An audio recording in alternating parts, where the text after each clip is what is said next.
जय श्री कृष्णा, वंदे मातरम। सांगा क्लासेस में स्वागत है, मोस्ट वेलकम। क्या शानदार रेस्पॉन्स मिल रहा है, आप लोग बहुत राजस्थान जी के शानदार तरीके से पढ़ रहे हैं। आपके कमेंट्स भी बहुत अच्छे आ रहे हैं। और हमारा जो टॉपिक चल रहा है वो राजस्थान की सभ्यताएं टॉपिक चल रहा है। और राजस्थान की सभ्यताओं में आज हम लेने वाले हैं आहड़ सभ्यता। कौन सी सभ्यता है? आहड़ सभ्यता। और इसी आहड़ सभ्यता से रिलेटेड क्या क्या क्वेश्चन बनेंगे वो भी हम चर्चा करेंगे, ठीक है ना। इससे पहले मैंने आपको कालीबंगा सभ्यता पढ़ा दी, उससे पहले मैंने आपको गणेश्वर सभ्यता पढ़ा दी। दो सभ्यता आपकी हो चुकी है।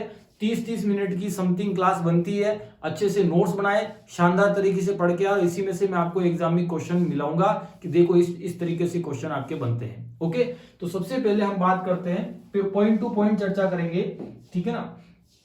कि अगर आपसे पूछ लेवे कि आहड़ सभ्यता राजस्थान में कहां पर है, तो आहड़ सभ्यता के सबसे पहले हम बात करेंगे, स्थान की बात करेंगे। दूसरा, आहड़ सभ्यता कौन सी नदी के किनारे है। तीसरा क्वेश्चन, आहड़ सभ्यता के अन्य नाम क्या हैं, ठीक है। उसके बाद आहड़ सभ्यता की खोज किसने की और आहड़ सभ्यता का उत्खनन किसने किया। तो ये 3-4 क्वेश्चन सबसे पहले हम बेसिक चीजें क्लियर करेंगे। आहड़ सभ्यता का उत्खनन किसने किया था।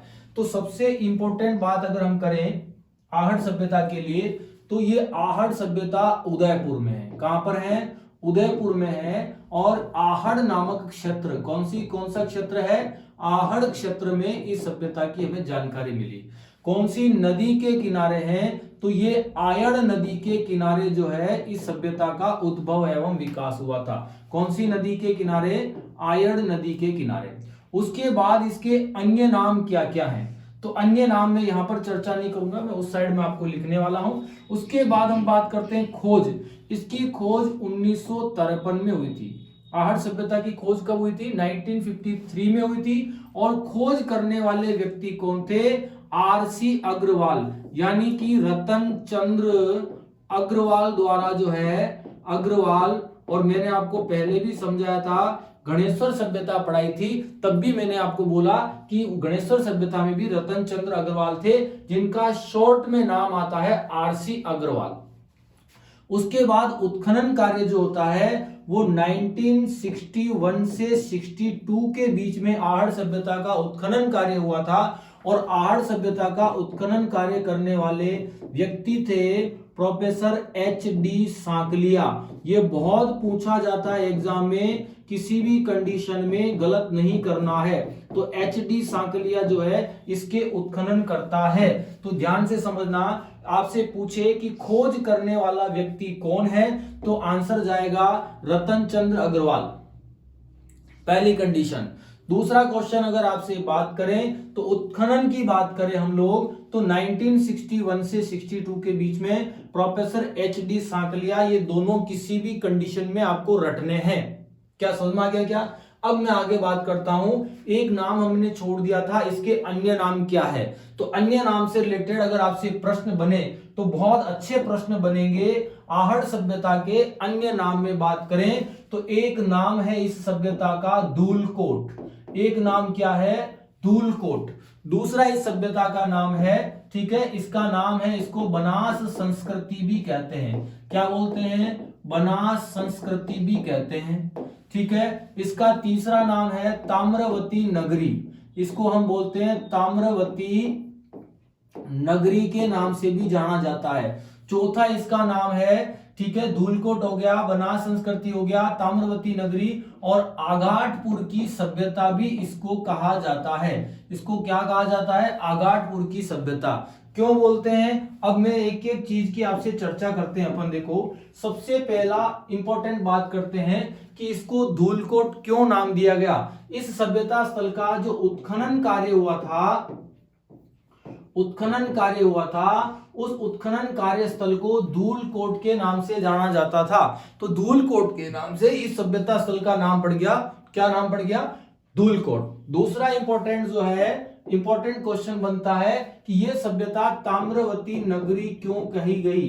ताम्रवती नगरी के रूप में इसको कहा गया है क्योंकि आपको नॉलेज के लिए बात जो है, नॉलेज होना बहुत जरूरी है कि ताम्रवती नगरी इस आहड़ सभ्यता को इसलिए कहा गया है क्योंकि इस सभ्यता स्थल से, ठीक है ना, बड़े लेवल पर तांबे का कार्य किया जाता था। किसका कार्य किया जाता था? यानी कि आहड़ नामक जगह है, यहां पर ये सभ्यता है जो है तांबे के कार्य के लिए फेमस थी। यहां पर तांबा के उपकरण बनाए जाते थे, तांबा गलाया जाता था। इस कारण जो है यहाँ के लोग ताम्र धातु का प्रयोग ज्यादा करते थे, इसलिए क्षेत्र जो है ताम्रवती नगरी के रूप में जानी जाती है। क्वेश्चन गलत नहीं करना है। उसके बाद तीसरा इंपॉर्टेंट क्वेश्चन बनेगा आपके, ठीक है ना, कि सभ्यता स्थल को हम आगाटपुर के नाम से क्यों जानते हैं?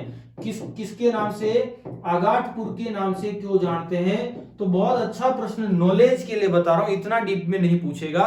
लेकिन 10वीं 11वीं शताब्दी में, कौन सी शताब्दी में? 10वीं, ठीक है, 11वीं शताब्दी में जो है 10वीं 11वीं शताब्दी 10वीं 11वीं शताब्दी में ये वाला जो आहड़ वाला क्षेत्र है इसको आगाटपुर के नाम से जाना जाता था। किसके नाम से जाना जाता था? आगाटपुर के नाम से जाना जाता था। इस कारण इस सभ्यता स्थल का नाम आगाटपुर की सभ्यता भी कहा गया है।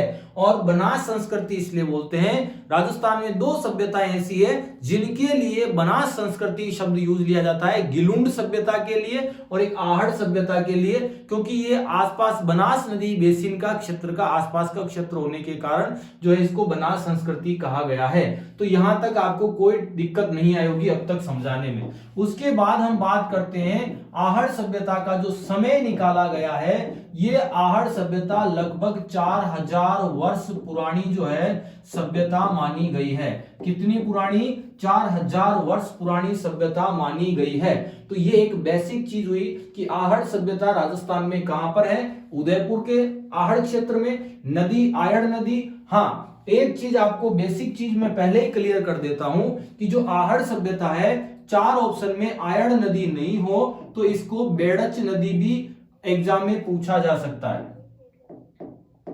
इसका नाम, ठीक है, बेड़च नदी भी पूछा जा सकता है। क्यों पूछा जा सकता है? कि आयड़ नदी ही उदय सागर झील में मिलने के बाद बेड़च नदी के नाम से जानी जाती है। तो किसी भी कंडीशन में प्रश्न गलत नहीं करना है। क्या समझ में आ गया? ये चीज अगर आपके समझ में आ गई हो तो फिर मैं आहड़ सभ्यता की अगली चर्चा करूंगा। फिर से रिपीट कर रहा हूं, किसी भी कंडीशन में अगर ताम्रवती के साथ में नगरी शब्द अगर आपको मिल जावे तो आंख मीच के आहड़ सभ्यता करना। ये कंफ्यूज करता है क्वेश्चन। क्यों कंफ्यूज करता है वो भी आप थोड़ा सा यहां पर चर्चा करें, ठीक है ना। मैं आपको सिर्फ समझाने के लिए बता रहा हूं, ठीक है, कि अगर आपसे पूछे कि ताम्र संचयी संस्कृति अगर आपसे एग्जाम में पूछ लेवे, ठीक है, अगर आपसे पूछ लेवे ताम्रयुगीन सभ्यताओं की जननी, ताम्रयुगीन सभ्यताओं की अगर आपसे जननी शब्द पूछे, ठीक है ना, तो इन दोनों का आंसर आपके गणेश्वर सभ्यता चला जाएगा। कौन सी सभ्यता? गणेश्वर सभ्यता उत्तर जाएगा। किसी भी कंडीशन में गलत नहीं करना है। यहां ताम्र के साथ में अगर आपको पेपर देने जा रहे हो, पेपर दे रहे हो और आपको संचय शब्द मिल जाता है सभ्यताओं से रिलेटेड, आंख मीच के गणेश्वर करना। ताम्रयुगीन सभ्यताओं की जननी शब्द मिले, आंख मीच के गणेश्वर करना। लेकिन अगर आपको ऑप्शन में ताम्रवती के साथ नगरी शब्द को पकड़ लेना, कंफ्यूज मत होना, तो आंसर आंख मीच के आहड़ सभ्यता करना। कुछ भी समझ में नहीं आ रहा तो मचक करना, इसके अलावा कोई ऑप्शन नहीं है, ठीक है ना। ढंग से पढ़ के जाओगे, अच्छे से करोगे, बाकी तो मचक करना ही है, क्योंकि रोल नंबर में हमारा रिजल्ट ही नहीं मिलेगा, ठीक है। सो रिजल्ट में रोल नंबर नहीं मिलेगा, ठीक है ना। तो ये विशेष तौर से हमें ध्यान देना है, किसी भी कंडीशन में आपका प्रश्न गलत नहीं होना चाहिए। ये तो हुई अपनी बेसिक बात आहड़ सभ्यता से रिलेटेड। अभी हम पढ़ रहे हैं कौन सी सभ्यता? आहड़ सभ्यता पढ़ रहे हैं। आहड़ सभ्यता से रिलेटेड बेसिक बात हुई। अब आहड़ सभ्यता से हमें और क्या जानकारी मिलती है, यहां से क्या क्या वस्तुएं मिली है, यहां से क्या क्या जानकारियां, यहां क्या उपकरण मिले हैं, उनकी भी मैं आपसे चर्चा करने वाला हूं। तो आप अगर इसकी स्क्रीनशॉट लेना चाहें तो ले सकते हैं, बाकी फिर मैं आगे इसको चर्चा करता हूं।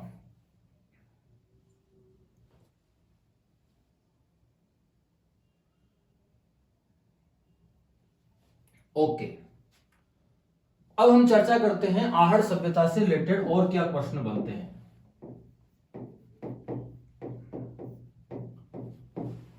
आहड़ सभ्यता के लिए सबसे इंपॉर्टेंट क्वेश्चन बनेंगे, ठीक है, और वो बनेगा, क्या क्या बनता है पहले तो आप ध्यान देवें कि आहड़ सभ्यता के जो लोग थे, आहड़ सभ्यता के जो लोग थे वो ताम्र धातु कर्मी थे।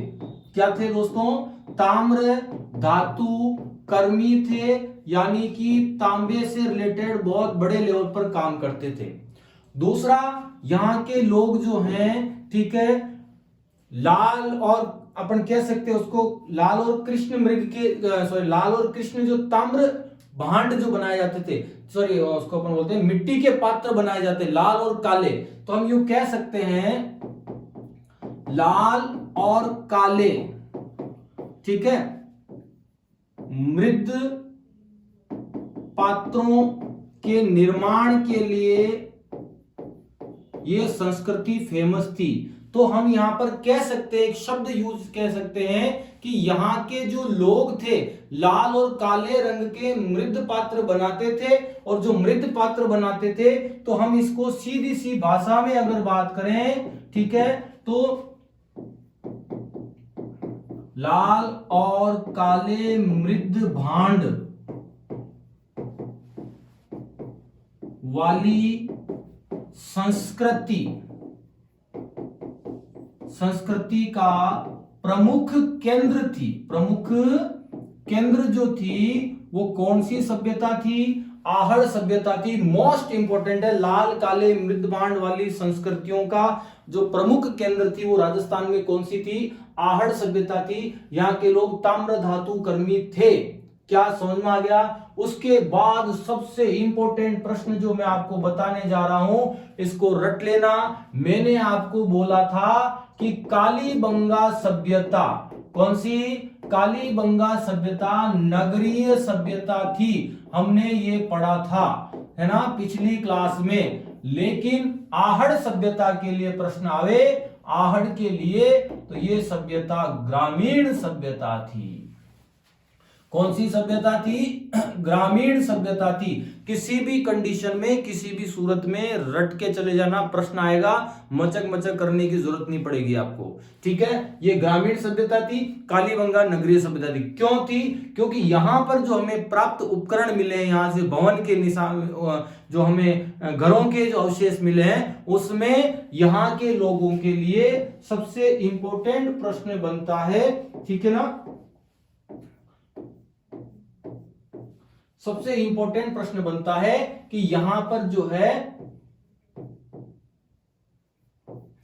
कच्ची ईंटों का प्रयोग हुआ है, और भवनों की जो दीवारें मिली है वो भी कच्ची थी, यानी कि पक्की ईंटों का प्रयोग नहीं हुआ है। ओके, तो सबसे पहले क्वेश्चन तो आपका यही बनता है।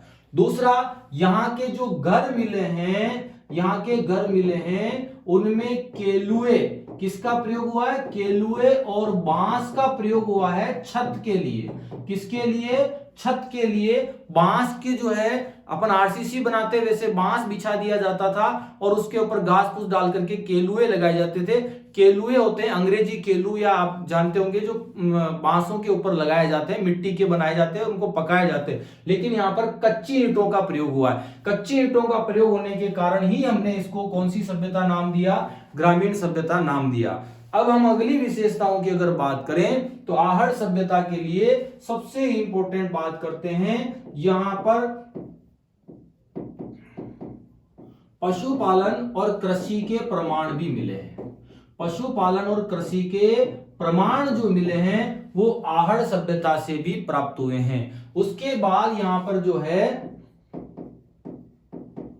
तांबे के औजार क्या मिले हैं?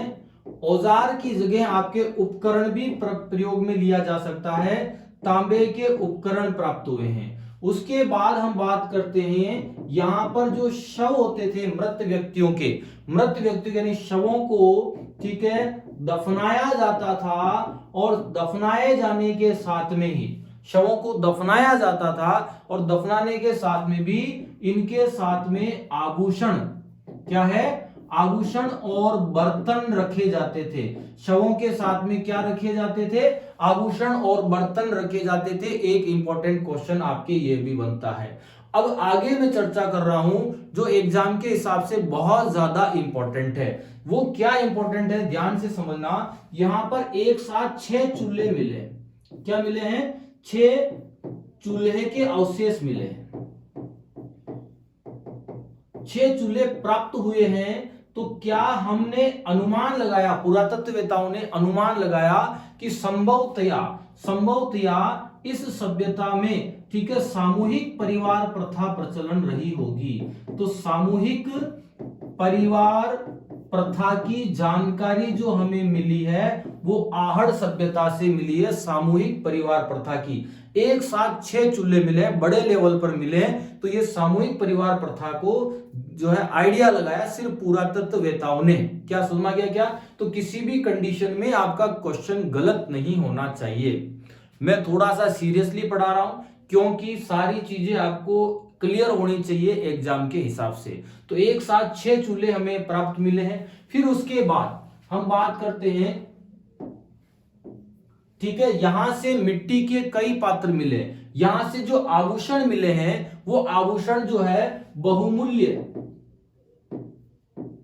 बहुमूल्य मूंगा, शीप और बहुमूल्य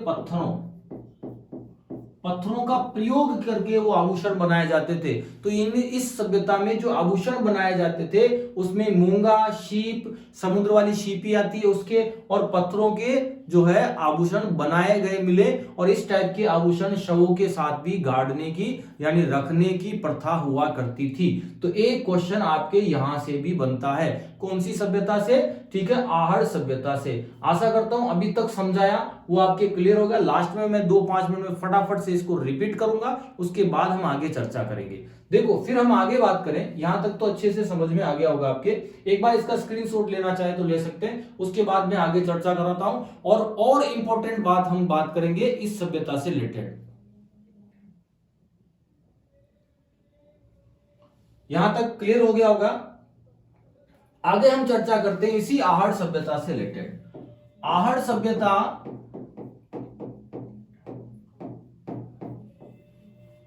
सभ्यता से रिलेटेड अगला और इंपॉर्टेंट क्वेश्चन क्या बनता है वो भी आप सुने। आहड़ सभ्यता से यहां पर जो है अन्न पीसने का पत्थर मिला है।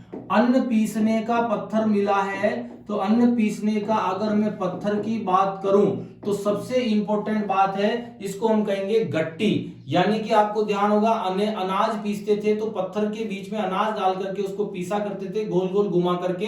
तो अन्न पीसने का जो है पत्थर मिला है। उसके बाद हम बात करते हैं, यहां पर मिट्टी की कटोरियां प्राप्त हुई है। क्या प्राप्त हुई है? मिट्टी की कटोरियां मिली है। मिट्टी की क्या मिली है? कटोरियां मिली है। उसके बाद मिट्टी से निर्मित तस्त्रियां मिली है, गोल प्लेट की तरह तस्त्रियां मिली है, ठीक है ना। तो ये भी हमें प्राप्त हुई है, ठीक है। उसके बाद हम बात करते हैं यहां पर, ठीक है, बिना हत्थे के जल पात्र मिले हैं मिट्टी से निर्मित। बिना हत्थे के, किसके? बिना हत्थे के मिट्टी के जल पात्र मिले हैं।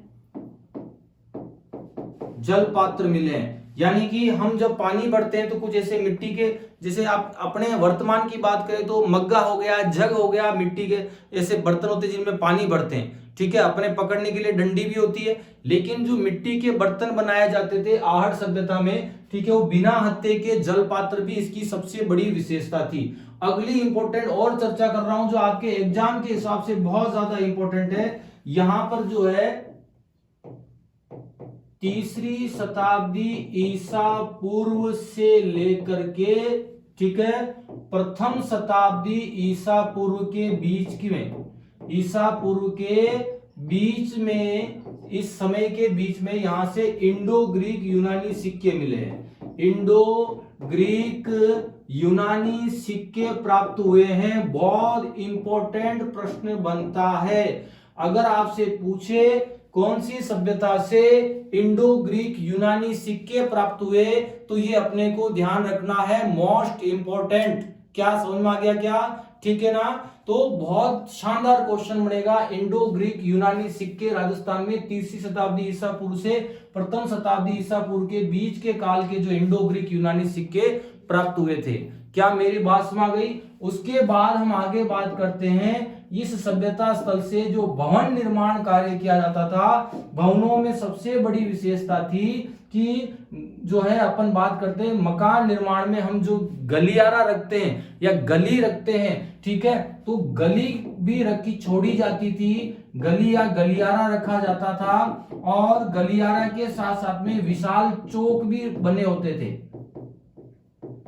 विशाल चौक भी है, आंगन जिसको हम कहेंगे आंगन रखने की परंपरा थी। तो इस सभ्यता में विशाल चौक, ठीक है, गलियारा या आंगन का प्रमाण भी हमें प्राप्त हुआ है, ठीक है। और सबसे ज्यादा मैंने आपको एक शब्द बोला था कि यहाँ के लोग ताम्र धातु कर्मी थे। क्या थे यहाँ के लोग?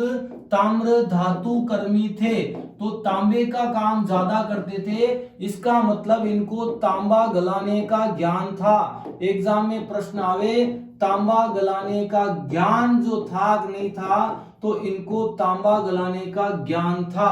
और आसपास के क्षेत्रों में तांबा सप्लाई भी किया जाता था। यानी कि हम कह सकते हैं कि इस सभ्यता स्थल से तांबे की खान की जानकारी भी प्राप्त होती है। तांबे की खान की जानकारी भी प्राप्त होती है। वो सबसे इंपॉर्टेंट क्वेश्चन आपके जो है कौन सी सभ्यता से बनेगा?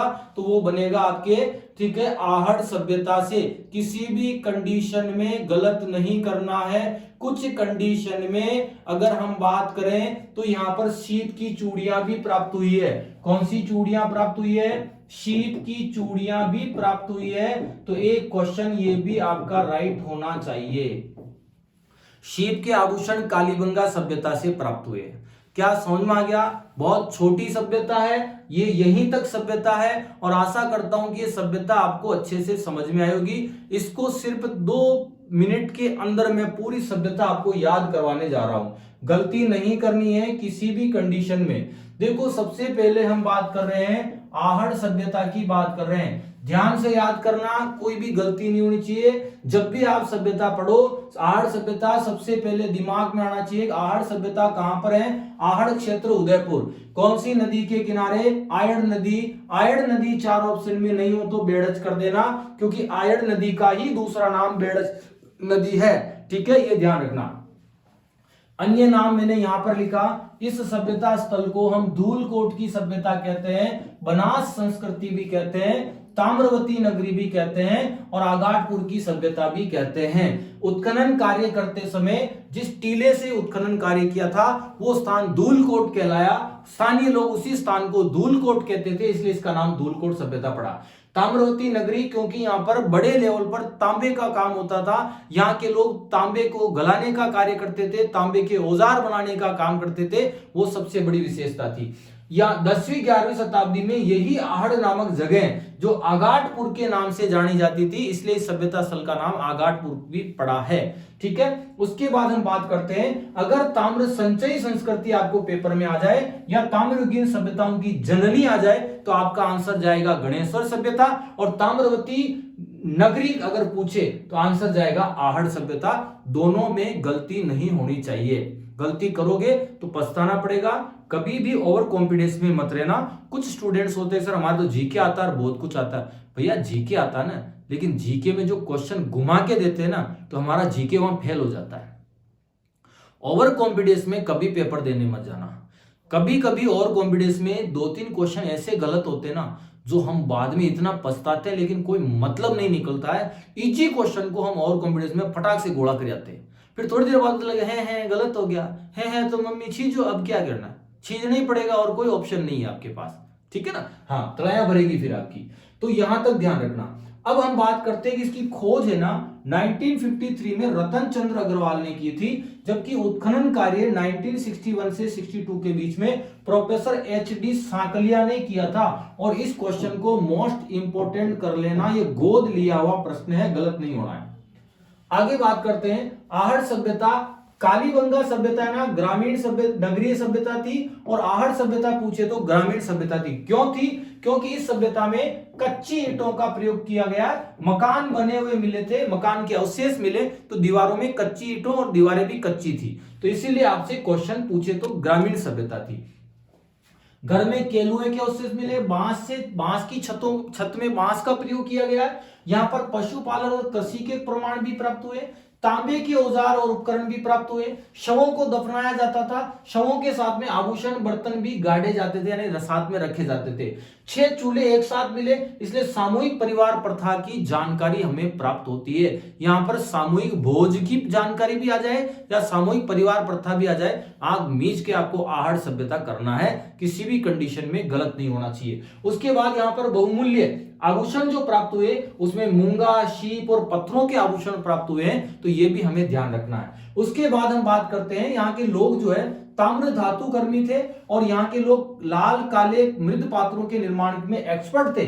इसीलिए सबसे इंपॉर्टेंट क्वेश्चन आपसे बने तो लाल काले मृदबाण वाली संस्कृतियों का अगर प्रमुख केंद्र आपसे पूछे तो वो आहड़ सभ्यता थी, गलती नहीं करनी।